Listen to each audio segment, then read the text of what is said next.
It is odd that manic depression can make you laugh. Perhaps it's because Tony Hancock looks like a friendly bloodhound that his humour is so catchy, so affecting. He can break the skin when he bites, but not often. To her, the irresistible charm of this vintage British curmudgeon is a lure. She spends hours alone staring at his face on her screen as she listens, giggling, to any one of 100 or so episodes of Hancock's Half Hour playing out of the speakers. Diving straight through her screen, she sits in the room on the couch, shoving a very obliging Sid James out of the way. He smells of stale Old Spice, not exactly the scent the manufacturers had in mind. Sid is chummy enough. "Want a cuppa, love?" Sid says, jumping up just a bit too smartly so that she feels as though she's going to fall right onto Tony. That's silly, she thinks, remembering avatars have not yet been programmed to fall over, even if they want to. "Didn't expect to see you in here today, did we, Sid? Not much on then where you come from," he barks. Tony Hancock, who loves misery, sees it as the supreme reason for everything. Any suggestion of something as maudlin as friendship, nostalgia, or a desire for unusual company provokes a snap of disdain. "No, Tony," she says, "I came to see you."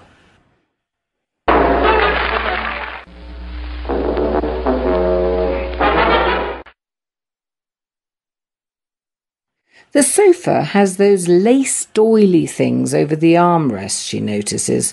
Such a quaint, nice touch for a middle-aged bachelor. He is a bachelor, isn't he? She ponders, just as Sid thrusts the hot tea into her hand. If it were real, it would spill all over the sides onto the saucer and onto her dress, and right through to her megabyte thighs. She swears she can feel her own legs smart in anticipation, and that is certainly not virtual. And sitting at the computer just a few moments ago, she was quite sure she'd been wearing jeans and a sloppy t-shirt, one of her favourites. Time, not content with removing her physically to another dimension, seems to contrive to make her conform sartorially too. She likes her on-screen shape and style well enough, but they look nothing like her. There is nothing logical about this, she argues only with herself. These little trips slipping into a lost slice of television past, they are becoming a habit. Is it the Hancock cardigans that so attract her, beckoning her in? She asks herself. No one ever wears cardis now, do they? Perhaps it's because they create the illusion of softened testosterone, and so remove everything that is threatening. Not an attractive man, our Tony, though, is he? Must be a father complex of some kind, or even a grandfather complex. But Dad was never like that.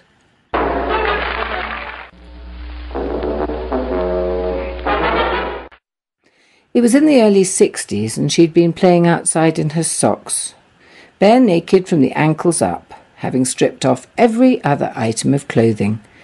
She was just like any other 5-year-old kid roaming free in their own back garden in the summer sun. Mum had the hose on, soaking the apology for a lawn, a 3 by 6 foot patch of ugly scrub.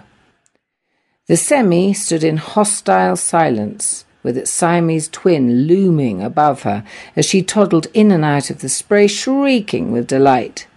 Mr. John could be heard occasionally grunting from the other side of the fence as he inspected his roses for greenfly while talking to an invisible companion. Mum sat straight, face up to the sun, as if to dare its rays not to tan her as fast as they could. It was a hot summer, all thin air and sweat. Her mother's specs were pointy and sharp, according to the high fashion of the day. They scratched her wickedly if she fumbled to set them on her own insufficient nose.